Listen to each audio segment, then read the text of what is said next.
Sporting Journal Radio, presented by Onyx. So for anybody else that's going to be heading out on Saturday morning, what advice would you give them?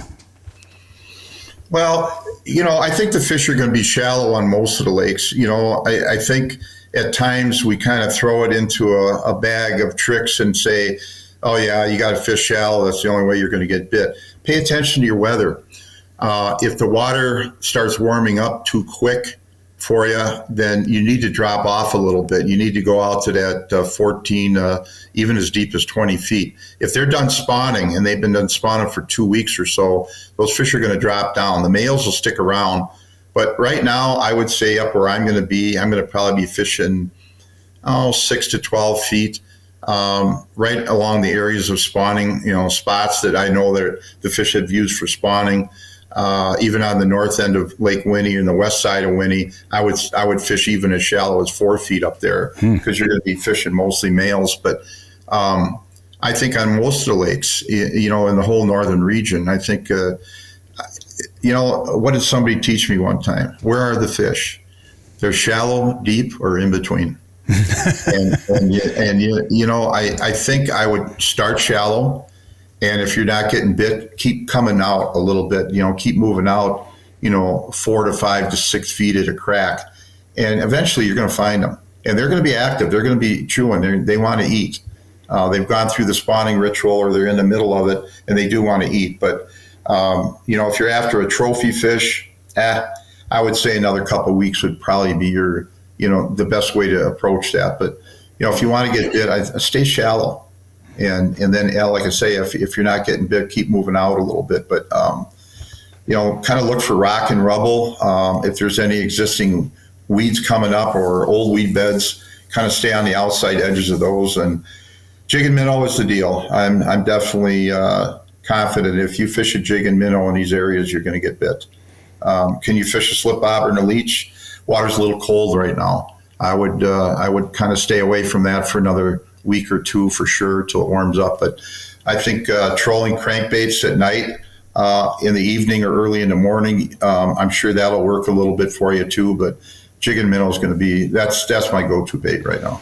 Well, I'm looking forward to putting a few in the live well. It's so hard because I love to eat fish and I love to eat walleye, but I'm also a big proponent of sustainability and protecting our resource.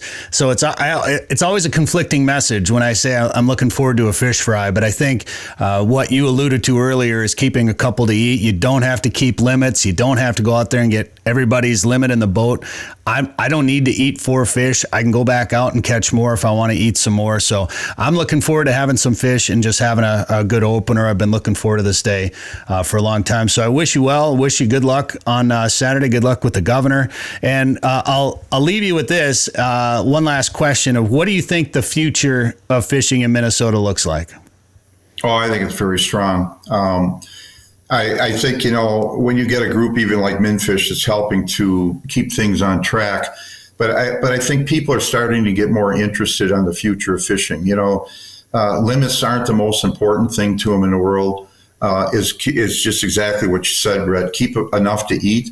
Keep a few fish to eat.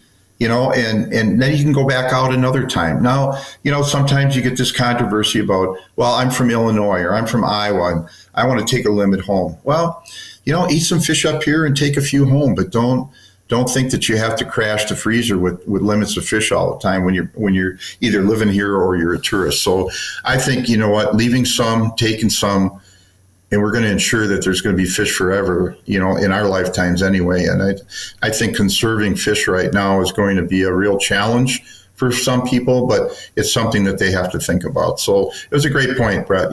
Keep a couple nice meal to eat, and you know what? If you need some more, go back out and catch them. That's right. You'll get a few more. So, okay. You betcha.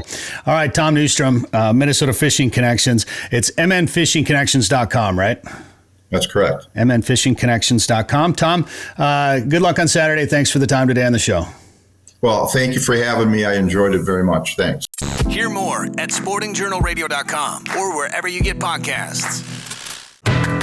Devil's Lake is legendary, and this summer has been legendary for walleyes. Don't miss out. Call Haybale Heights Campground and Resort today to book one of their modern cabins on East Bay. The cabins are furnished with a full bathroom, kitchen, and all the amenities like high-speed internet and are clean following CDC guidelines. Staying at Haybale Heights gives you full access to a private boat launch, fish cleaning station, and beach area. Learn more at haybaleheights.com. That's haybaleheights.com. Plan your trip to legendary Devil's Lake today.